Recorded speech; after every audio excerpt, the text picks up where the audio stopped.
this is an activity that I like to do at the beginning of the year with students that I had last year, because I know that we have gone over these syllable types. We've not gotten to consonant LE with this particular group yet, so it's not there. And I have taught long vowel teams, but I haven't taught kind of those other vowel teams like OU and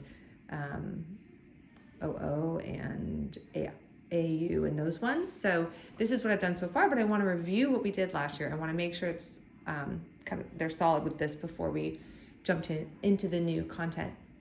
So for our review this week, what I ended up doing was, so these are headers at the top. I don't know if you can see, but it says closed syllable, open syllable, VCE, vowel teams, and R controlled. And now you can recreate these just with like a normal index card, and you can just write it on there. They don't have to be all fancy like that.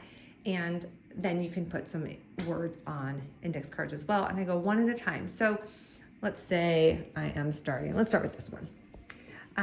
What I ask my students first, I don't ask them to read it first. I just ask, where's the vowel in this word? And they say A. And I says, is there one or more vowels? Just one, because that's going to help us narrow down our syllable type. And knowing the syllable type is going to help us with the vowel sound. So then I ask, what syllable type?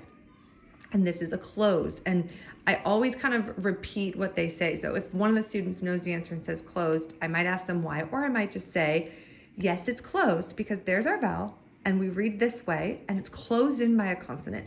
And since it's closed in by a consonant, what sound is our vowel going to make?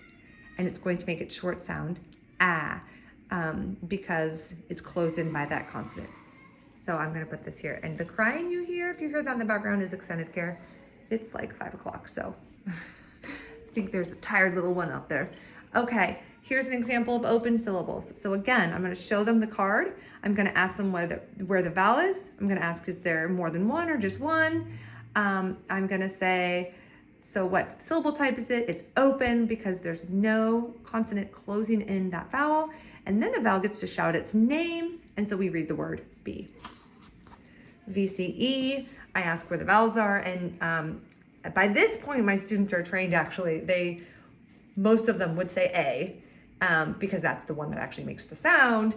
But some are not always there. So I have to point out, okay, so I see the pattern, vowel, consonant E. That's why we call it VCE. So when I see that, and when I see our little silent E there, and I know it's that silent E because of this pattern, and the A is going to be the one that makes the sound. We read the word, it's the VCE pattern.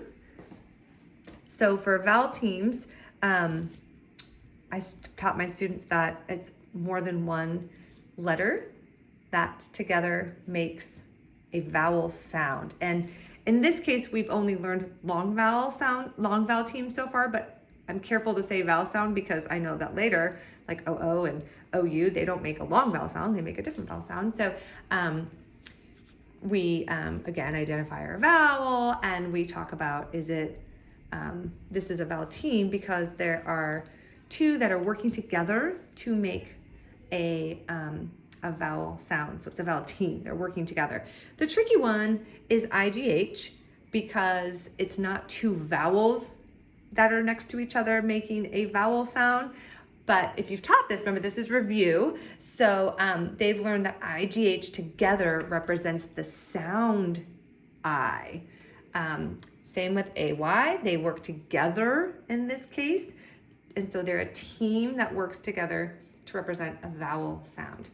All right, and then last is R controlled. I always say if you see a vowel and it's followed by the R, then we know it's R controlled, so we know it's going to make that different sound, right? It's gonna ER, IR, UR is gonna say OR is gonna say OR, and then AR is gonna say R. So we review this because knowing the syllable type does help with decoding because it gives them a hint about what sound the vowel is going to make. And remember that the most common by far is closed syllables. So when you start to teach more, you start to get that like vowel confusion, and sometimes even with closed syllables, they start to make long vowel sounds. So I like to review this just because I think it's helpful at the beginning of the year to review, and then I kind of move on. And it's a decoding activity also, and it's just I'm pointing out patterns and words. So yeah. that's this activity. Again, you can recreate this just with some index cards.